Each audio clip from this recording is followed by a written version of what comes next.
ഈ നാട്ടിലുള്ള സകല സാധനവും വായിച്ചിട്ടുള്ള ഒരുത്തനാ. അതുകൊണ്ട് അതിനെപ്പറ്റി ഒന്നും പറയണ്ട. ആരാധിക്കാൻ പഠിപ്പിക്കുന്നുണ്ടോ?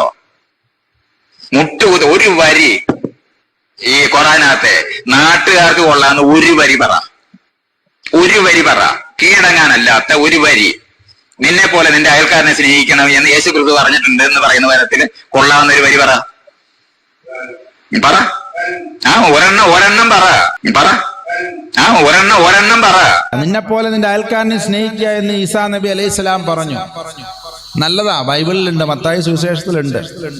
പക്ഷെ അത് ചെയ്താൽ എന്താ ഗുണം, ചെയ്തില്ലെങ്കിൽ എന്താ തെറ്റ്, അല്ലെങ്കിൽ എന്താ അനുഭവിക്കേണ്ടി വരിക എന്ന് അവിടെ പറഞ്ഞിട്ടില്ല. അതിനേക്കാൾ ഒന്നുകൂടി അതേ ആശയത്തെ റസൂലുള്ളാഹി പറഞ്ഞപ്പോഴോ എങ്ങനെയാ വന്നത്? മുഹമ്മദ് നബി സല്ലല്ലാഹു അലൈഹി വസല്ലം തങ്ങൾ പറഞ്ഞപ്പോൾ എങ്ങനെയാ വന്നത്? അയൽവാസി പട്ടിണി കിടന്നാൽ നീ ഞങ്ങളിൽപ്പെട്ടവനല്ല. രണ്ട് കാര്യങ്ങളെ നമ്മൾ രണ്ട് രീതിയിൽ ചിന്തിക്കണം. അയൽവാസി പട്ടിണി കിടക്കരുത്, നിന്നെപ്പോലെ നിന്റെ അയൽക്കാരനെ സ്നേഹിക്കുക എന്ന് പറഞ്ഞ് നിർത്തിയില്ല. അതിനുള്ള ശിക്ഷ അവിടെ തന്നെ പറഞ്ഞു. നീ ഈ ഉമ്മത്തിൽ നിന്ന് അല്ലെങ്കിൽ എന്നിൽ പെട്ടവൻ എന്ന ഐഡന്റിറ്റിയിൽ നിന്ന് you will be automatically excommunicated. നമ്മൾ അതിൽ നിന്ന് അന്യതാവൽക്കരിക്കപ്പെട്ടു പോകും. നമ്മൾ പിന്നെ അതിന്റെ ആളുകളാണെന്ന് പറയാനുള്ള അവകാശം നഷ്ടപ്പെടുകയാണ്. അങ്ങനെയൊക്കെ വളരെ കഠിനമായി പറഞ്ഞെങ്കിലേ ഇത് നമ്മുടെ ഉത്തരവാദിത്തമായി ഏറ്റെടുക്കുള്ളൂ. ഇപ്പൊ 100% മാർക്ക് മേടിക്കാതെ ഇങ്ങോട്ട് വന്നേക്കരുത്, നീ കുടുംബത്തിൽ സ്ഥാനമില്ല എന്നൊക്കെ പറഞ്ഞതിന്റെ അർത്ഥം അന്ന് മുതൽ അങ്ങ് ഇറക്കി വിടുന്നൊന്നുമല്ല. അങ്ങനെയൊന്നും പേടിക്കരുത്, അല്ലേ? അല്ലെങ്കിൽ മുഴുവൻ മാർക്ക് മേടിക്കാതെ വന്നു കഴിഞ്ഞാൽ ഞാൻ നിന്റെ വാപ്പയാണെന്ന്, എന്നെ പിന്നെ നീ വാപ്പാന്ന് വിളിക്കേണ്ടെന്നൊക്കെ പറഞ്ഞു കഴിഞ്ഞാൽ കഠിനമാണ്. പക്ഷെ ആ ഉദ്ദേശശുദ്ധി എന്താ? നീ മാക്സിമം ശ്രദ്ധിക്കണം, അല്ലേ എന്ന് പറയുന്ന പോലെ നമ്മൾ ഈ സമൂഹത്തിൽ നിലനിൽക്കുമ്പോൾ മാക്സിമം ശ്രദ്ധിക്കണം എന്നാ പറയണേ. ആരെങ്കിലും പട്ടിണി കിടന്ന് ചത്തു കഴിഞ്ഞാൽ ഉടനെ ഒരാളുടെ ഈമാനും തൗഫീക്കും ഹിദായത്തും ഒക്കെ അങ്ങ് പോകുമെന്ന് വിചാരിക്കുക. ആ അർത്ഥത്തിലല്ല പറയുന്നെങ്കിലും അങ്ങനെ പറയാൻ ധൈര്യം കാണിച്ച ഒരു റസൂലിനെയാണ് നമ്മൾ ഇന്ന് ഓർക്കേണ്ടത്. അങ്ങനെ കൃത്യമായി ഓരോ കാര്യത്തിലും എവിടെ തുപ്പണം, എങ്ങനെ മൂത്രമൊഴിക്കണം എന്ന് വരെ പറയുന്ന, എങ്ങനെ ഏത് വശം ചെരിഞ്ഞു കിടക്കണം എന്ന് പറയുന്ന, തിന്നുന്നതിന് മുമ്പും കുടിക്കുന്നതിന് മുമ്പും എങ്ങനെ കഴിക്കണം, എന്ത് കഴിക്കണം എന്ന് പറഞ്ഞ കൃത്യമായ ശിക്ഷണം നൽകി അങ്ങനെ ഒരു സമൂഹം ഉദ്ഘാടനം ചെയ്ത് അതിന്റെ പരിപൂർണതയിൽ കണ്ട് അടുത്ത ആളുകൾക്ക് അതിനുള്ള ട്രെയിനിങ് കൊടുത്തതിന് ശേഷമാണ് മറ്റു പ്രവാചകന്മാരെ പോലെ അല്ല റസൂലുള്ളാഹി വഫാത്തായത്. മറ്റു പ്രവാചകന്മാരൊക്കെ മരിക്കുന്ന സമയത്ത് അവർക്കൊന്നും ഇങ്ങനെ ഒരു സംവിധാനം ഉദ്ഘാടനം ചെയ്തുകൊണ്ട്, അല്ലെങ്കിൽ അതിങ്ങനെ സ്റ്റാർട്ട് ചെയ്തതിങ്ങനെ നല്ല രീതിയിൽ പോകുന്നത് കണ്ട് സന്തോഷത്തോടു കൂടി വഫാത്താകാൻ കഴിഞ്ഞിട്ടില്ല. പക്ഷെ റസൂലുള്ളാഹിയെ സംബന്ധിച്ചിടത്തോളം അത് ഉണ്ടായിരുന്നു. അതുകൊണ്ട് ഞാനും എൻ്റെ ഉമ്മത്തും ഞാനും എൻ്റെ സഹാബത്തുമാണ് നിങ്ങൾക്ക് മാതൃക എന്ന് പറഞ്ഞു പോകാൻ ആർക്ക് കഴിഞ്ഞു?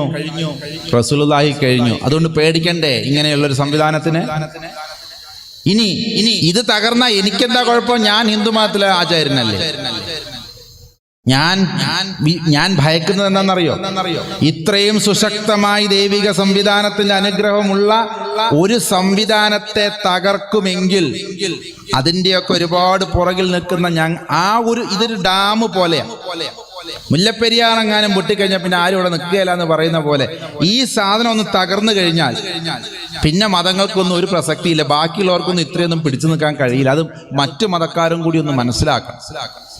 കാരണം ഞങ്ങളുടെയൊക്കെ നടുക്ക് വീണിരിക്കുന്നത് 5-മതോ 6-മതോ ഒക്കെയാണ്. ഇസ്ലാം കഴിഞ്ഞാൽ തകർക്കാൻ ക്രിസ്തു മതമുണ്ട്, അത് കഴിഞ്ഞ് കഴിഞ്ഞാൽ ബുദ്ധമതമുണ്ട്, ജൈനമതമുണ്ട്. അങ്ങനെ ഒരുപാട് നാട്ടിൽ ഒരുപാട് മതങ്ങൾ കഴിഞ്ഞിട്ട് ഹിന്ദു മതത്തിന്റെ മേലോട്ട് വരുള്ളൂ. പക്ഷെ അതുവരെ സന്തോഷിച്ച് നിൽക്കാനുള്ള അവസരമില്ല എന്ന തിരിച്ചറിവിൽ നിന്നാണ് മക്കളെ ഇവിടെ വന്നു നിൽക്കുന്നത്. അറിയോ? അതുകൊണ്ട് ഒരാളും ശ്രദ്ധിക്കാതെ പോകരുത്. നിങ്ങളൊക്കെ അങ്ങ് തകർന്നു കഴിയുമ്പോൾ പിന്നെ ഞങ്ങൾ മാത്രമാകുമ്പോൾ ഞങ്ങൾ സന്തോഷമായിട്ട് ഇവിടെ ജീവിച്ചോളാം, നിങ്ങളൊക്കെ ഒന്നും ഇല്ലാണ്ട് ആകുന്നതല്ലേ ഞങ്ങൾക്ക് സന്തോഷം എന്ന് പറഞ്ഞുകൊണ്ടിരുന്നു കഴിഞ്ഞാൽ നമുക്ക് കഴിയില്ല. ഒന്നിച്ച് നിന്ന് ഇതിനെ എതിർക്കണം. ഒന്നിച്ച് നിന്നാണ് മതം പ്രസക്തമാണെന്ന് ഞാനും നിങ്ങളും തെളിയിക്കേണ്ടത്. എന്റെ മതം പ്രസക്തമാണെന്ന് ഞാൻ എത്രത്തോളം തെളിയിക്കാൻ ഉദ്ദേശിക്കുന്നുവോ അത് നിങ്ങൾ പുലർത്തുന്ന കാണുമ്പോൾ നിങ്ങളെ പ്രോത്സാഹിപ്പിച്ച് നിങ്ങളെ കൂടെ നിന്ന് മതം പ്രസക്തമാണെന്ന് ഇത്തരം വേദികളിൽ വന്ന് പറയാൻ നിങ്ങളുടെ ഭാഷയും നിങ്ങളുടെ സംസ്കാരവും നിങ്ങളുടെ ആയത്തും ഖുറാനും ഹദീസും ഒക്കെ ഞാൻ പഠിച്ചേ പറ്റൂ. അതിനുവേണ്ടി പഠിച്ചതല്ല കേട്ടോ. 18 വയസ്സാകുമ്പോഴേക്കും 35 പ്രാവശ്യം ഖുറാനും 28 പ്രാവശ്യം ബൈബിളും വായിച്ച വ്യക്തിയാ. ഏതെങ്കിലും മതസൗഹാർദ്ദ വേദിയിൽ 4 ശ്ലോകവും 4 ആയത്തും വെച്ച് ഇനിയൊരു ജീവിതം അതുകൊണ്ട് ഉണ്ടാക്കാമെന്ന് ഉദ്ദേശിച്ചതുമല്ല എന്ന് നിങ്ങളോട് ഞാൻ നേരത്തെ പറഞ്ഞു. ഒരുപാട് പണികൾ അറിയാം, മറ്റു പണികൾ ചെയ്യുന്നുണ്ട്, വരുമാന മാർഗങ്ങൾ വേറെയുണ്ട്. ഒരു നേരത്തെ ഭക്ഷണത്തിന് ഇത്രയൊന്നും ബുദ്ധിമുട്ടേണ്ട കാര്യമില്ല. ഒപ്പമുള്ള കുട്ടികളെ എപ്പോ വേണമെങ്കിലും പിരിച്ചു വിട്ടാൽ പോകുന്ന സംവിധാനമേ ഉള്ളൂ. മനസ്സിലാക്കണം, ഇത് പറയുന്നതിന്റെ ബുദ്ധിമുട്ടൊന്ന് മനസ്സിലാക്കണം. എന്തിനാ പറയുന്നത്? അതുകൊണ്ട് ഒരു സംവിധാനം ഇങ്ങനെ തകർന്ന കാണുമ്പോ അവരങ്ങ് തകരട്ടെ, നമ്മുടെ അടുത്തൊക്കെ വരുമ്പോ നമ്മൾ അപ്പൊ നോക്കാം എന്ന് പറഞ്ഞിരിക്കാനുള്ള സംവിധാനങ്ങൾ ഇവിടെ ഇല്ല, അല്ലെങ്കിൽ സമയങ്ങളില്ല. കാരണം എന്താണെന്നറിയോ? ഈ ശത്രുക്കൾ വിചാരിച്ചതിലും അവർ വിചാരിച്ചത് ഇങ്ങനെ ആദ്യം ഇസ്ലാമിനെ തകർക്കാം, പിന്നെ അത് കഴിഞ്ഞ് ക്രിസ്ത്യാനിയെ തകർക്കാം, പിന്നെ ഇങ്ങനെ വരാന്ന കരുതി. പക്ഷെ എന്തുകൊണ്ടോ എന്നറിയില്ല, അവർക്കൊക്കെ വലിയ അനുഗ്രഹം കിട്ടിയ ആൾക്കാർ അവരൊക്കെ. ഈ ഫേസ്ബുക്കും വാട്സപ്പും ഈ പറയുന്ന ആധുനിക സംവിധാനങ്ങളും ഒക്കെ കാണുമ്പോൾ പേടി അവരർത്ഥത്തിൽ. അതിന്റെ അർത്ഥം എൻ്റെ കയ്യിലും ഉസ്താദിന്റെ കയ്യിൽ ഇരിക്കുന്ന സാധനത്തിനെ കുറ്റം പറയാന്ന് വിചാരിക്കരുത്. അല്ലെങ്കിൽ അവൻ ആ സാധനം കയ്യിലുള്ളത് കൊണ്ടാണ് ഇത് ലൈവൊക്കെ വിടുന്നത്. അതിന്റെ ഉപകാരമുണ്ട്. പക്ഷേ ഇതൊന്നും അറിയാതെ ഇതിനൊരു വേറൊരു സൈഡുണ്ട്. ആ സൈഡിലൂടെ എന്തുണ്ടായി എന്നറിയോ? ഇങ്ങനെ വെർട്ടിക്കൽ ആൻഡ് ലീനിയർ, ഒരു വര വരച്ചാൽ ഇങ്ങനെ വെർട്ടിക്കൽ, ഈ രീതിയിൽ ഇതിനെ ഇങ്ങനെ ഇല്ലാണ്ടാക്കാം എന്ന് അവർക്ക് ലോട്ടറി അടിച്ചു. ഇന്നിപ്പോ തകർന്നുകൊണ്ടിരിക്കുന്ന എങ്ങനെയെന്നറിയോ? ഹൊറിസോണ്ടൽ ആൻഡ് സർക്കുലർ രീതിയിലാണ്. ഹിന്ദു മതവും ക്രിസ്തു മതവും എല്ലാവരും കൂടി ഒന്നിച്ച് നശിക്കുകയാണ്. അവരൊരിക്കലും അങ്ങനെ വിചാരിച്ചില്ല. ആദ്യം ഇസ്ലാമിനെ ഇല്ലാതെയാക്കാന്ന വിചാരിച്ചു. പക്ഷെ ഇസ്ലാമിനെ ഇല്ലാതെ വെക്കുന്നതോടൊപ്പം തന്നെ ആ കളികളിൽ ഞങ്ങളും നിങ്ങളും ക്രിസ്ത്യാനികളും ഒക്കെ കൂടി, സത്യം പറഞ്ഞ നിഷ്പക്ഷമായി പറയട്ടെ, ആരും എന്നോട് വിഷമിക്കരുത്. ക്രിസ്ത്യാനികളുടെ കാര്യമാണ് സത്യത്തിൽ അബദ്ധത്തിലായിരിക്കുന്നത്. ഇസ്ലാമിന് ഇനിയും പലയിടങ്ങളിലെങ്കിലും കുറച്ചെങ്കിലും ചില കാര്യങ്ങൾ നിലനിൽക്കുന്നുണ്ട്. പക്ഷെ ആത്മീയ സമ്പ്രദായങ്ങളുടെ ശോഷിപ്പ് ക്രിസ്ത്യൻ സംവിധാനങ്ങളിൽ ഏറ്റവും കൂടുതൽ വരുത്തി. അതിന്റെ ലക്ഷണമാണ് അമേരിക്കയിലും ലണ്ടനിലും അല്ലെങ്കിൽ അങ്ങനെയുള്ള രാജ്യങ്ങളിൽ മതം ഒരു കാലത്തുണ്ടായിരുന്ന മതമില്ലാത്ത അവസ്ഥയിലേക്ക് പോയത്. ഇതിപ്പം നമ്മൾ വിചാരിക്കുന്നത് ഞങ്ങൾ പോയി അവിടെ 4 പള്ളി വെച്ചിട്ടുണ്ട്, അതുകൊണ്ടൊന്നും ഇതേപോലെ അവർക്ക് തകർക്കാൻ അറിയാം. ഒരു 40 കൊല്ലം കൂടി കിട്ടിക്കഴിഞ്ഞാൽ ഇന്നുണ്ടായിരുന്ന ആളുകളെ മുഴുവൻ നാളെ ഇതൊന്നും വേണ്ട എന്ന് പറഞ്ഞ രീതിയിലേക്ക് ആക്കാൻ കഴിയും. നമ്മൾ സന്തോഷിക്കരുത്. ഇതൊന്നുമല്ല ഇതിനുള്ള പരിഹാര മാർഗങ്ങൾ. കൃത്യമായി മനസ്സിലാകുന്നുണ്ടെന്ന് വിചാരിക്കുന്നു. അവർ വിചാരിച്ചത് ഇങ്ങനെയാണെങ്കിൽ നടക്കുന്നത് ഇങ്ങനെയാ. എല്ലാവരും ഒരുപോലെ, നമ്മുടെയൊക്കെ മതങ്ങളിലെ അപ്രസക്തി ഒരുപോലെ ചർച്ച ചെയ്യപ്പെടുക. ഹിന്ദു മതം ചെയ്യുന്ന കുറെ വീഡിയോസ് അങ്ങോട്ടിട്ട് കൊടുക്കുമ്പോൾ മറുപക്ഷത്തു നിന്ന് ഇസ്ലാം ചെയ്ത കുറെ വീഡിയോകൾ ഇങ്ങോട്ട്. അപ്പൊ ബരാബറായി, 2 കൂട്ടർക്കും സമാധാനമായി. ഇനിയൊന്നും പറയാനില്ല. ഇനി ഇതിൽ ആരാ ഗോള് കൂടെ അടിക്കുന്നതെന്ന് മാത്രം എണ്ണിക്കൊണ്ടിരുന്നാൽ മതി. ഈ കളിയിലേക്ക് ആരാ മക്കളെ നമ്മളെ ഇറക്കിയത്? ഇത്തരം കളികൾ ഇവിടെ നടക്കുന്നുണ്ടെന്ന് പറയാനെങ്കിലും ഈ വേദിയിൽ നമുക്ക് കഴിയണം. അതിനുള്ള വേദി ആയിരിക്കണം ഈ സൗഹൃദ സംഗമവും മാനവ സംഗമവും. നന്നായി മാനവ സംഗമം എന്ന് പറഞ്ഞ മതസംഗമം എന്ന് പറയാതിരുന്നത് നന്നായി. മാനവരൊന്നിച്ചിരുന്നു കൊണ്ട് നമുക്ക് സൗഹൃദം പങ്കുവെക്കാൻ കഴിയാത്ത അവസ്ഥയിലേക്ക് എങ്ങനെ നമ്മൾ എത്തിപ്പെട്ടു? നേരത്തെ പറഞ്ഞതുപോലെ എമിഗ്രേഷൻ ക്ലിയറൻസിൽ മതങ്ങൾ നിൽക്കുക. ഞങ്ങളുടെ കയ്യിൽ തീവ്രവാദമില്ലേ? എൻ്റെ കാവി നിങ്ങൾ ഉദ്ദേശിക്കുന്ന കാവിയല്ലേ? എൻ്റെ താടി നിങ്ങൾ ഉദ്ദേശിക്കുന്ന താടിയല്ലേ? എൻ്റെ നിസ്കാരത്തിന് നിങ്ങൾ ഉദ്ദേശിക്കുന്ന പോലെയല്ലേ? എൻ്റെ ഈ തൊപ്പി നിങ്ങൾ ഉദ്ദേശിക്കുന്ന പോലെയല്ലേ? എൻ്റെ രുദ്രാക്ഷം, എൻ്റെ കയ്യിലെ കെട്ട്, ഇതൊന്നും നിങ്ങൾ ഉദ്ദേശിക്കുന്ന പോലെയല്ലേ എന്നിങ്ങനെ പറയിപ്പിച്ചുകൊണ്ടിരിക്കുക നമ്മളെ കൊണ്ട്. ആ ഒരു ഗതികേടിൽ നിന്ന് നമുക്ക് ഒന്നിച്ചു മുന്നേറണം എന്നാണ് എനിക്ക് പറയാനുള്ളത്. അതിനെന്താ ചെയ്യണ്ടേ? 150 അല്ല 1500 കൊല്ലം മുമ്പ് ഇവരൊക്കെ ചിട്ടയായി പ്രവർത്തിച്ചാലും തകർക്കാൻ പറ്റുന്നതല്ല ദീൻ, തകർക്കാൻ പറ്റുന്നതല്ല മതം, അതല്ല ധർമ്മം എന്ന് തെളിയിക്കേണ്ടത് ആരാ? ഞാനും നിങ്ങളും ചെയ്യുന്നതോ പുഞ്ചിരിക്കുന്ന സദക്കയാണെന്ന് പറഞ്ഞാൽ പോലും ഒന്ന് പുഞ്ചിരിക്കാൻ കഴിയാത്ത മുഖങ്ങളുമായി നമ്മളൊക്കെ മറന്നുപോയിരിക്കുകയാണ്. റസൂലുള്ളാഹിയുടെ ഏറ്റവും വലിയ സോഷ്യൽ എഞ്ചിനീയറിംഗ് ഞാൻ കാണുന്നത്, നിങ്ങളുടെ വിഭാഗം എങ്ങനെ ഏറ്റെടുക്കുന്നു എന്ന് എനിക്ക് അറിഞ്ഞുകൂടാ. അദ്ദേഹം ആദ്യം പഠിപ്പിച്ചത് പുഞ്ചിരിക്കാനാ. ആരാരെ കാണുമ്പോൾ ഒന്ന് പുഞ്ചിരിക്കുക, പുഞ്ചിരിയോടുകൂടി നിർത്തരുത്, സലാം പറയണം എന്ന് പറഞ്ഞു. സമാധാനം എൻ്റെ ഭാഗത്തു നിന്ന് നിനക്ക് സമാധാനം ഉണ്ടാവൂ. സലാം എന്ന വാക്കിന്റെ പച്ചയായ അറബി അർത്ഥം സമാധാനം എന്നാണ്. ഈ വാക്ക് അറബിയിൽ മാത്രമൊന്നുമല്ല, ഹീബ്രു ഭാഷയിൽ ഷാലോം. അപ്പൊ ഒരാളെ കാണുമ്പോൾ സമാധാനം പറഞ്ഞതിന്റെ അർത്ഥം എന്താ? കയ്യിൽ നിന്ന് എനിക്കൊരു ബുദ്ധിമുട്ടും ഉണ്ടാവുകയില്ല എന്ന ഒരു സമാധാനമാണ് എനിക്ക് കിട്ടുന്നത്.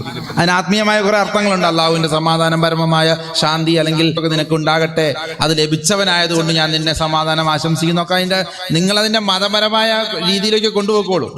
പക്ഷെ പച്ചയായ ഒരു മനുഷ്യൻ ഇത് പറയുമ്പോൾ എന്താ ഉദ്ദേശിച്ചിട്ടുണ്ടാകുക?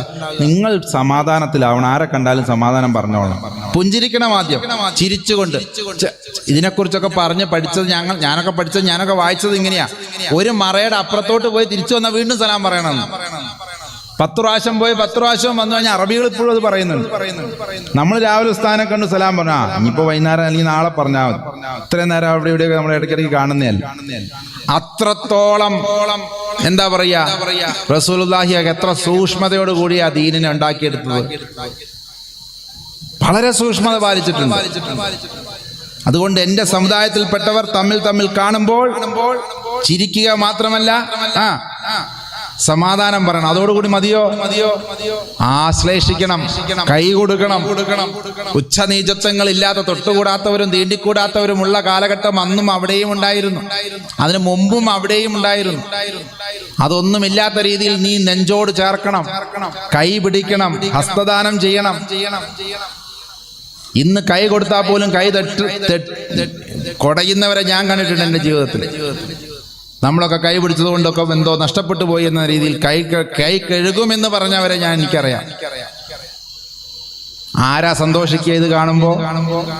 നമ്മുടെ ശത്രുക്കൾ സന്തോഷിക്കും. കണ്ടോ, അവൻ്റെയൊക്കെ മതം ഇത്രയേ ഉള്ളൂ. പ്രവാചകന്മാർ പറഞ്ഞതൊരു വഴിക്ക്, അനുഷ്ഠിക്കുന്നത് വേറൊരു രീതിയിലേക്ക്. നമ്മളൊന്ന് കൂടെ ഇരിക്കണമെന്ന് തോന്നുന്നുണ്ടോ? സമയം പോരാ. ഇതൊക്കെ പറഞ്ഞു തുടങ്ങിക്കഴിഞ്ഞാൽ നമുക്ക് സമയം പോരാ. ഇനി ഒരു അരമണിക്കൂറും കൂടിയാണ് എനിക്ക് പറഞ്ഞിട്ടുള്ളത്. ഒരു പക്ഷെ അത്രയും ഞാൻ പോവില്ല. എനിക്കിതിന്റെ പരിഹാരമാണ് നിങ്ങളോട് പറയാനുള്ളത്. മതത്തെ അപ്രസക്തമാക്കണമെന്ന് വിചാരിക്കുന്നവരുടെ മുമ്പിൽ മതത്തെ പ്രസക്തമാക്കേണ്ടുന്ന തൊഴിൽ നമ്മൾ, അല്ലെങ്കിൽ അതിന്റെ ഉത്തരവാദിത്വം നമ്മൾ ഏറ്റെടുക്കണം. ഇപ്പൊ ശബരിമല വിഷയം വന്നതിനെ കുറിച്ചൊന്നും പറയാൻ പാടില്ല എന്നുള്ളതാണ്. എന്നാലും പറയാ, ഇപ്പോഴും വിശ്വാസി സമൂഹവും ആചാര്യ സമൂഹം അടക്കമുള്ളവർ ഈ കഴിഞ്ഞു പോയതിനെ കുറിച്ച് എത്ര വിഷമത്തോട് കൂടിയിട്ടാണെന്നറിയോ? ഇനിയൊരു കോടതി വിധി അതിന് അനുകൂലമായി ഉണ്ടായി, കേറിയത് തെറ്റാണെന്ന് പറഞ്ഞു കഴിഞ്ഞാൽ ആ കേറിയതിന് ഞാൻ ഉത്തരവാദിത്തം പറയും, അല്ലേ? ഈ കേറിയതിനും കയറ്റിച്ചതിനും ഞാൻ ഉത്തരം പറയും. തീർത്താ തീരുമോ വിശ്വാസികളുടെയും ആചാര്യന്മാരുടെയും ഉള്ളിലെ വിഷമങ്ങൾ? കൊണ്ടെത്തിച്ചില്ല ഈ ഒരു രീതിയിലേക്ക്. അതുകൊണ്ട് ഒരു ശബരിമലയിൽ സ്ത്രീ കയറണമെന്ന വിധിയല്ല ഇതിലൂടെ വരാൻ പോകുന്നു. ഒന്നില്ലെങ്കിൽ ഇത് ഒരു അവസാനമാകണം. മതവിഷയങ്ങളിൽ ഇത്തരം സെക്യുലർ കോടതികൾ ഇടപെടുന്നത് നിർത്തണം എന്നത് ശക്തമായി വാദിക്കപ്പെടണം. അതിനെല്ലാവരും ഒന്നിക്കണം. ഇല്ലെങ്കിൽ നാളെ എന്ത് ചെയ്യും? സുന്നി വിഭാഗത്തിലെ മുമ്പിൽ തന്നെ ഫസ്റ്റ് സോഫിൽ പെണ്ണുങ്ങളെ കയറ്റിക്കൊള്ളണമെന്ന് കോടതി വിധി വന്നാൽ എന്ത് ചെയ്യും? അല്ല, കയറ്റുന്ന വിഭാഗങ്ങളുണ്ട്, അത് അവർ തീരുമാനിച്ച് കയറ്റിയതാണ്. അതിലെനിക്ക് അഭിപ്രായ വ്യത്യാസമില്ല. മുജാഹിദ് വിഭാഗവും അല്ലെങ്കിൽ ഖാദിയാനി വിഭാഗവും ജമായത്ത് വിഭാഗവും ഒക്കെ അവരുടേതായ രീതിയിൽ സൗകര്യം ചെയ്തു കൊടുത്ത് കയറ്റുന്നുണ്ട്. അത് അവരാണ് തീരുമാനിച്ചത്. അതിൽ നന്മയുണ്ട്, അത് അവർക്കാണ് അവർ അറിയത്തുള്ളൂ. അതേപോലെ തന്നെ തീരുമാനിക്കാനുള്ള അവകാശം സുന്നി വിഭാഗത്തിനുണ്ട്, കയറണമോ കയറ്റണ്ടയോ. പക്ഷെ അത് മാത്രം നാളെ കോടതിയിലൂടെ തീരുമാനിക്കപ്പെട്ടാൽ എത്ര ബുദ്ധിമുട്ടും നമ്മൾ. അത് മാത്രം മറ്റുള്ളവരെ മാതൃക സ്വീകരിച്ച് ഇവിടെ മുജാഹിദ് കയറ്റുന്നില്ലേ, ഖാദിയാനികൾ അല്ല അഹമ്മദിയ ജമായത്ത് കയറ്റുന്നില്ലേ, അല്ലെങ്കിൽ ജമായത്തുകാർ കയറ്റുന്നില്ലേ, ജമായത്ത് ഇസ്ലാമി കയറ്റുന്നില്ലേ എന്ന് ചോദിച്ചു കഴിഞ്ഞാൽ, അതുകൊണ്ട് സുന്നികൾ എന്ത് ചെയ്താലും കയറ്റണമെന്നൊരു വിധി വന്നു കഴിഞ്ഞാൽ അങ്ങനെയൊക്കെ കൊടുക്കാനുള്ള വിധികൾ, അങ്ങനെയുള്ള കേസുകളൊക്കെ ഇവിടെ തയ്യാറായിട്ടുണ്ടെന്ന് എത്ര പേർക്കറിയാം? നമ്മളൊന്നും അറിഞ്ഞിട്ടില്ല. ഖുർആൻ നിരോധിക്കണമെന്ന് പറഞ്ഞ കേസ് ഓൾറെഡി കൽക്കട്ടയിൽ എത്രയോ കാലം മുമ്പ് കൽക്കട്ട ഹൈക്കോടതിയിൽ കൊടുത്തിട്ടുണ്ട്. 149 സ്ഥലങ്ങളിൽ വർഗീയവാദം പുലർത്തുന്ന ഈ ഒരു ഗ്രന്ഥം ഇന്ത്യ മഹാരാജ്യത്ത് ഒരൊറ്റ പ്രതി പോലും ഇല്ലാതെ നിരോധിക്കണം എന്ന് പറഞ്ഞ ഗ്രന്ഥം, എന്ന് പറഞ്ഞ കേസ് കൽക്കട്ട ഖുർആൻ കേസ്. ഞങ്ങളൊക്കെ ലോ കോളേജിൽ പഠിച്ചപ്പോൾ പഠിച്ചിട്ടുണ്ടത്. പക്ഷെ അന്ന് കോടതി പറഞ്ഞു ഇത് എടുക്കാനുള്ള ധൈര്യം ഞങ്ങൾക്കില്ല, എടുക്കാൻ കഴിയുന്ന ഒരു കാലത്ത് നമുക്ക് നോക്കാം. ഇന്ന് തോന്നുന്നുണ്ടോ സുപ്രീം കോടതിയിൽ ഇങ്ങനെ ഒരു കേസ് പോയാൽ എടുക്കുമെന്നാണോ നിങ്ങൾക്ക് തോന്നുന്നത്? എടുക്കൂല എന്നാണോ തോന്നുന്നത്? ഇപ്പോഴും 100% എടുക്കും. പക്ഷേ ഇന്ന് വരെയും സങ്കടമെന്ന് പറയട്ടെ, ആ കേസിനെ പ്രതിരോധിക്കാൻ ഇവിടെ ഒരൊറ്റ മുസ്ലിം സംഘടനയും ഇനിയും ആ കേസ് എന്താണെന്ന് പോലും പഠിച്ചിട്ടില്ല. അൽഹംദുലില്ലാ, എന്റെ ഭാഗത്തുനിന്ന് ഞാൻ പോവും. എന്തിനാണെന്നറിയോ? ഈ 149 ആയത്തുകളും കാണാപ്പാടാണ് എനിക്ക്. ഈ 149 ആയത്തുകളിലൂടെ ഞാൻ തെളിയിക്കും ഇത് ബഹുസ്വര രാജ്യമായ ഇന്ത്യയിൽ അനിവാര്യമാണെന്ന്. ഞാൻ തയ്യാറാണ്. അതുകൊണ്ട് ആരെങ്കിലും അത്തരം ഒരു സാഹചര്യം വന്നാൽ ആദ്യം കക്ഷി ചേർക്കേണ്ടത് തന്നെയാണെന്ന് അറിയിച്ചുകൊള്ളും. ഇതൊരു വസിയത്താണ്. കാരണം ഞാൻ തയ്യാറായതിനെ പ്രതിരോധിക്കാൻ. കാരണം അതിൻ്റെ ഒന്നും അർത്ഥങ്ങൾ അങ്ങനെയല്ല. ഞാൻ കണ്ട ഖുറാനിൽ 35 പ്രാവശ്യം വായിച്ചപ്പോൾ എന്നോട് ഒരാൾ ചോദിച്ചു, ഈ വാചകങ്ങളൊന്നും കണ്ടില്ല. ഞാൻ പറഞ്ഞു, ഇതും കണ്ടതിൽ അപ്പുറവും കണ്ടിട്ടുണ്ടെന്ന്. എന്നിട്ട് എന്താ? അതിൻ്റെ ഒന്നും അർത്ഥങ്ങൾ അങ്ങനെയല്ല എന്ന് പറഞ്ഞു കൊടുക്കാൻ നമ്മളിതൊന്നും ആ രീതിയിലല്ല കൈകാര്യം ചെയ്തിട്ടുള്ളൂ. ഇങ്ങനെ ഓരോ മതങ്ങൾക്കുമുള്ള, നാളെ ഒന്ന് ആലോചിച്ച് നോക്കുക, കത്തോലിക്ക വിഭാഗത്തിൽ സ്ത്രീകളെ അച്ഛൻ എന്നുള്ളതിന്റെ അച്ചി തന്നെയല്ലേ പറയുന്നത് അല്ലേ? ഇന്നിപ്പോ നമ്മള് ബഹുമാനപ്പെട്ട അച്ഛൻ എന്നൊക്കെ പറയും, റവറന്റ് ഫാദർ. അപ്പൊ ഇവര് അച്ഛന്മാരായി കഴിഞ്ഞാൽ മലയാളത്തിലാണോ ഇംഗ്ലീഷിൽ അപ്പൊ ഇവരെന്ത് പറയും? റവറന്റ് ഫാദറി എന്ന് പറയാൻ പറ്റുമോ? മദർ എന്ന് പറയാൻ പറ്റില്ല, കാരണം മദർ അല്ലല്ലോ. എനിക്ക് അറിഞ്ഞൂടാ ഇത് ഇങ്ങനെ കുഴപ്പിക്കേണ്ട കാര്യം എന്താ? ഇത് അതാത് വിഭാഗങ്ങൾ തീരുമാനിക്കട്ടെ. ഇപ്പൊ CSI വിഭാഗം തീരുമാനിച്ചു. നമ്മുടെ ഇടയിലൊക്കെ CSI എന്ന് പറഞ്ഞ ചർച്ച് ഓഫ് സൗത്ത് ഇന്ത്യ എന്ന് പറഞ്ഞ ആംഗ്ലിക്കൻ ചർച്ചിന്റെ അവര് പോയപ്പോ ഇവിടെ പിന്നെ CSI ആയി മാറി. അവരുടെ ഇടയിൽ അച്ഛന്മാരുണ്ട്, കൊച്ചമ്മമാരുണ്ട്, ലോഹയൊക്കെ ഇട്ട് ഇടക്കെട്ടൊക്കെ കെട്ടിയ ബിഷപ്പുമാരുണ്ട്. അത് അവരുടെ പ്രശ്നം. അവര് തീരുമാനിച്ച അതിൽ നമുക്കൊന്നും പറയാനില്ല. ഉണ്ടോ? മുജാഹിദുകൾ പള്ളിയിൽ കയറ്റുന്നതിന് നമുക്ക് എന്ത് ചെയ്യാൻ പറ്റും? പക്ഷെ ഞങ്ങളെ വിഭാഗത്തിൽ അത് വേണ്ട എന്ന് പറയാനുള്ള സ്വാതന്ത്ര്യം നമുക്കില്ലേ? അല്ലെങ്കിൽ കത്തോലിക്ക വിഭാഗത്തിൽ അങ്ങനെ പൗരോഹിത്യം സ്ത്രീകൾക്ക് കൊടുക്കൂല എന്ന് പറയാൻ ഈ രാജ്യത്ത് കഴിയൂലേ? നിങ്ങളൊക്കെ വിചാരിക്കുന്നതും ചർച്ച ചെയ്യുന്നതിനും അപ്പുറത്താണ് ഇതിന്റെയൊക്കെ വ്യാപ്തി എന്നെങ്കിലും നിങ്ങളൊന്ന് മനസ്സിലാക്കുക. അതുകൊണ്ട് ഈ 1.5 മണിക്കൂറൊന്നും പോരാ. പിന്നെന്ത് ചെയ്യാൻ പറ്റും? നിങ്ങൾക്കൊക്കെ ക്ഷീണവും കുഴക്കമൊക്കെ കാണും. ഇനി ഇത് കഴിഞ്ഞിട്ടൊരു ബഹുമാനപ്പെട്ട ഉസ്താദിന്റെ തങ്ങളവറുകളുടെ ഒക്കെ ഒരു പരിപാടി കൂടിയുണ്ട്. ഏതായാലും പറഞ്ഞൊന്ന് തീർക്കാൻ ശ്രമിക്കുകയാണ്. നമ്മളുടെ മുമ്പിലിരിക്കുന്ന ഒരുപാട് കാര്യങ്ങളെ കുറിച്ചൊന്നും അല്ല നമുക്കിതിനെക്കുറിച്ച് ഒന്നും അറിയില്ല. 150 കൊല്ലമായി കൃത്യമായി ശാസ്ത്ര സാങ്കേതിക മനഃശാസ്ത്ര രംഗത്ത്, മതരംഗത്ത് ചിട്ടയോട് കൂടി നമ്മുടെ ശത്രുക്കൾ മതങ്ങളെ ഇല്ലാതെയാക്കുക എന്ന അജണ്ടയോട് കൂടി എല്ലാത്തിനെയും ആട്ടിക്കയറ്റി ക്ലിയറൻസിന് നിർത്തിയിരിക്കുന്ന ഈ ഒരു കാലഘട്ടത്തിലെങ്കിലും എന്ത് പ്രതിരോധം എന്നെങ്കിലും നമ്മളൊന്ന് ചിന്തിച്ചു തുടങ്ങണം. ഇങ്ങനെയൊക്കെ ഉണ്ടെന്ന് ഞാൻ വന്ന് പറയുമ്പോഴെങ്കിലും അല്ലേ നിങ്ങൾ സത്യം പറ, നെഞ്ചു തൊട്ട് പറ, ഇങ്ങനെയൊക്കെ നടക്കുന്ന ഉണ്ട് എന്നത് ഇതിന്റെ മുമ്പ് ആരെങ്കിലും ഏതെങ്കിലും പ്രസംഗവേദിയിൽ കേരളത്തിലെ ഏതെങ്കിലും മതത്തിൽപ്പെട്ട ഒരു ആചാര്യൻ പറഞ്ഞിട്ടുണ്ടോ? ഇതെന്റെ ഒരു വെല്ലുവിളിയാണ്. ഇത് പൊതുസമൂഹം കാണുന്ന ലൈവ് പോകുന്നൊരു കാര്യമാണ്. ഒരു മതത്തിലും പെട്ട, ഒരു വിഭാഗത്തിലും പെട്ട ആളുകൾ ഇത്തരം രീതിയിൽ നമ്മൾ ബുദ്ധിമുട്ടിലേക്കാണ് ദിവസവും ചെല്ലുന്നത്. എന്റെയും നിങ്ങളും ഒന്നിച്ച് കപ്പലിൽ കയറ്റി മുക്കിക്കൊല്ലാനുള്ള പരിപാടിയാന്നുള്ളത് നമ്മൾ മനസ്സിലാക്കിയിട്ടില്ല. എല്ലാവർക്കും അവരുടെ വിഭാഗം, അവരുടെ കാര്യങ്ങൾ, ഇതിങ്ങനെ പോകുന്നതിനനുസരിച്ച് ആണെന്ന് ആലോചിച്ച് നോക്കൂ. അതുകൊണ്ടാണ് വ്യത്യസ്തമായ രീതിയിൽ നമ്മൾ പ്രവർത്തിക്കുന്നത്. അതുകൊണ്ട് ഈ കൂട്ടത്തിൽ ഒന്നും നമ്മളെ പെടുത്തരുത്. എനിക്കെല്ലാവരും ഇവിടെ ഉണ്ടാകണമെന്ന് ആഗ്രഹിക്കുന്നു. ആർജിത ഹിന്ദു സമാജത്തിന്റെ എന്തോ എഴുതിയിരിക്കുന്ന നമ്മുടെ ഒന്നും എഴുതിയിട്ടില്ല. ആർജിത ഹിന്ദു സമാജത്തിന്റെ പരമാചാര്യൻ എന്ന നിലയ്ക്ക് എനിക്ക് നിങ്ങളോട് പറയാനുള്ളത്, ഇവിടെ ഇങ്ങനെ വിഭാഗീയത സൃഷ്ടിക്കുന്ന ഒരു വിഭാഗത്തിന്റെ പ്രതിനിധിയല്ല ഞാൻ. അല്ലെങ്കിൽ മറ്റു സമുദായങ്ങളുടെ വേദിയിൽ എന്നെപ്പോലുള്ള ആളുകൾ പങ്കെടുക്കുമ്പോൾ വിഷമം തോന്നുകയും ദേഷ്യം തോന്നുകയും ചെയ്യുന്നവരുടെ പ്രതിനിധിയല്ല ഞാൻ. ഇത് കാണുമ്പോൾ സന്തോഷിക്കുന്നവരുടെ പ്രതിനിധിയാണ്. അങ്ങോട്ടും ഇങ്ങോട്ടും നമ്മൾ ഒന്നിച്ച് താമസിക്കുകയും ഒന്നിച്ചൊരിടത്ത് വന്ന് ഇവിടുത്തെ പ്രശ്നങ്ങൾ പഠിക്കുകയും എൻ്റെ ദീനിന്റെ പ്രശ്നവും നിങ്ങളുടെ ധർമ്മത്തിന്റെ പ്രശ്നവും അല്ലെങ്കിൽ നിങ്ങളുടെ ദീനിന്റെയും എൻ്റെ ധർമ്മത്തിന്റെയും പ്രശ്നവും ഏറെക്കുറെ ഒന്നാണെന്ന് മനസ്സിലാക്കി അതിനൊരു പരിഹാരമാർഗം തേടണമെന്ന് ആഗ്രഹിക്കുന്നവരുടെ കൂട്ടത്തിൽ ഇരിക്കാനാണ് ഞാൻ ആഗ്രഹിക്കുന്നത്, ഏത് വിഭാഗത്തു നിന്നുള്ളവരാണെങ്കിലും.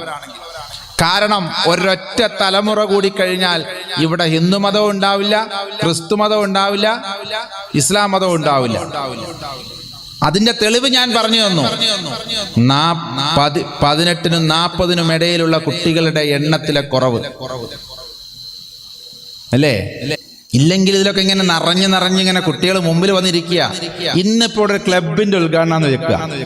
ഇവിടെ ഒരു നല്ല എന്താ പറയാ ഒരു എന്തോ ഒരു ടോമി ഉണ്ടല്ലോ, ക്രിമി ടോമി, റിമി പുള്ളിയുടെ ഒരു നല്ല അനുഗ്രഹീത കലാകാരിയൊക്കെ കേട്ടോ. എനിക്ക് ഒരു വിഷമമല്ലേ.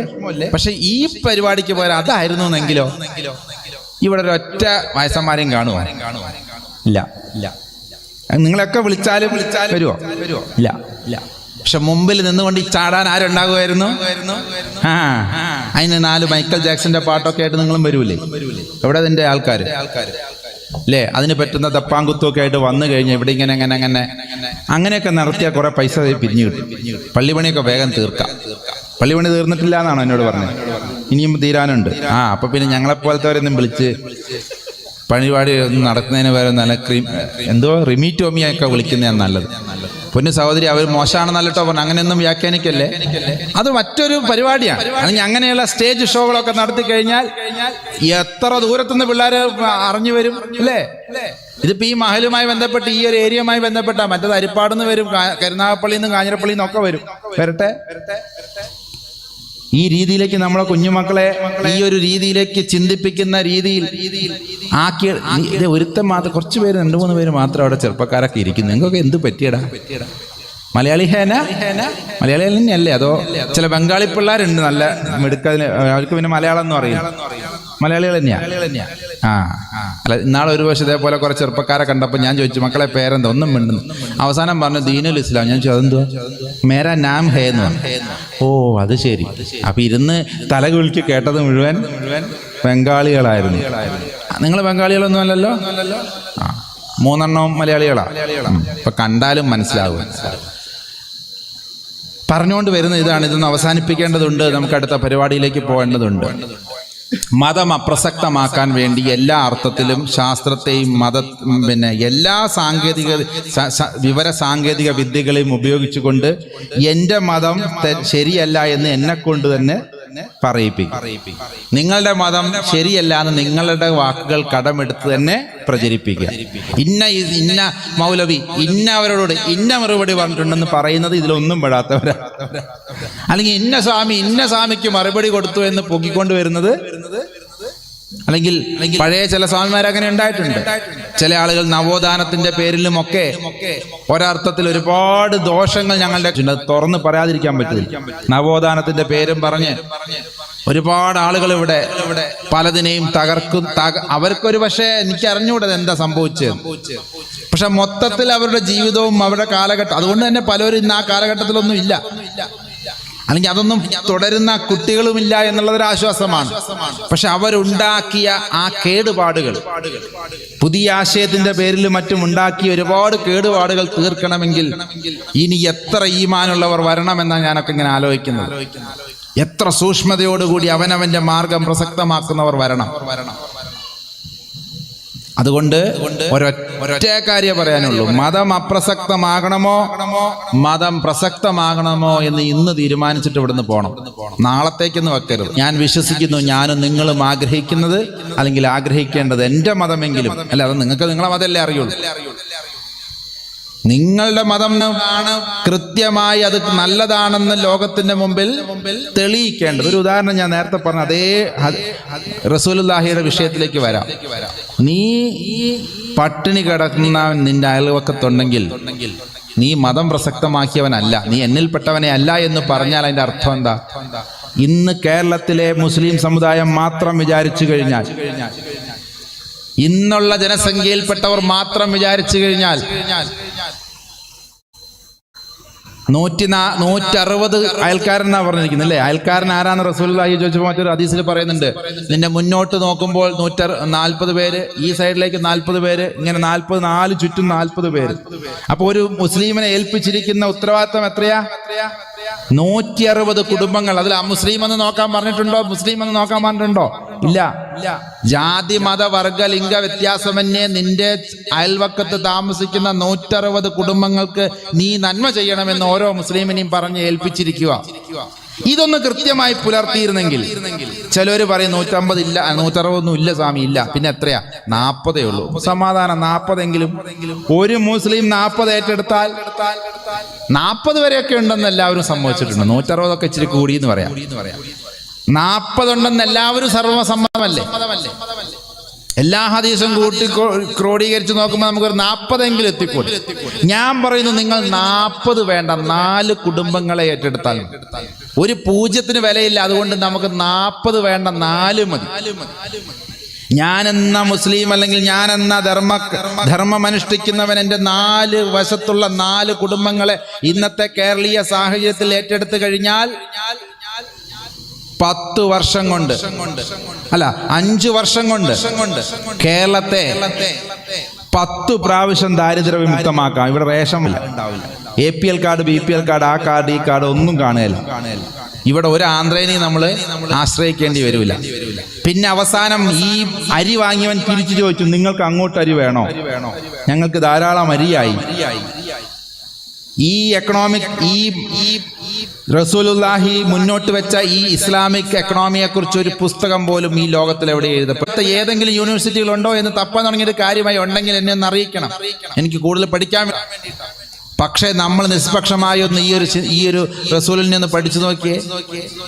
ഒരാൾ വിശ്വാസിയായാൽ 4 വീടിന്റെ ഐശ്വര്യത്തിനും കാരണമായി ആ ധർമ്മം, ആ ദീൻ വിളങ്ങണമെന്ന് ആഗ്രഹിച്ചത് ഒരു തെറ്റായി പോയോ? ഇങ്ങനെയല്ലേ നമ്മൾ നമ്മുടെ മതത്തെ പ്രസക്തമാക്കി കൊടുക്കേണ്ടത്? ഇനി ഒന്നും വേണ്ട, ഒരാളെ ഏറ്റെടുത്താൽ മതി. ഞാൻ വീണ്ടും ഓഫർ കുറയ്ക്കുക, 4 എന്നുള്ളത് 1 ആക്കിയാൽ, 4 എന്നുള്ളത് 1 ആക്കി കഴിഞ്ഞാൽ ഒരാളെ നിങ്ങൾക്ക് ഏറ്റെടുക്കാൻ കഴിയുന്നുള്ളൂ എങ്കിലും മര്യാദയ്ക്ക് ഒരു കുടുംബത്തിന് ഏറ്റെടുക്കാൻ കഴിഞ്ഞു കഴിഞ്ഞാൽ 2.5 വർഷം കൊണ്ട് കേരളത്തിൽ ദാരിദ്ര്യം ഇല്ല എന്ന ഒരവസ്ഥ വരും. 100% ദാരിദ്ര്യ നിർമ്മാർജ്ജനം നൽകപ്പെടുന്ന രാജ്യമായി കേരളം മാറും, സംസ്ഥാനമായി മാറും.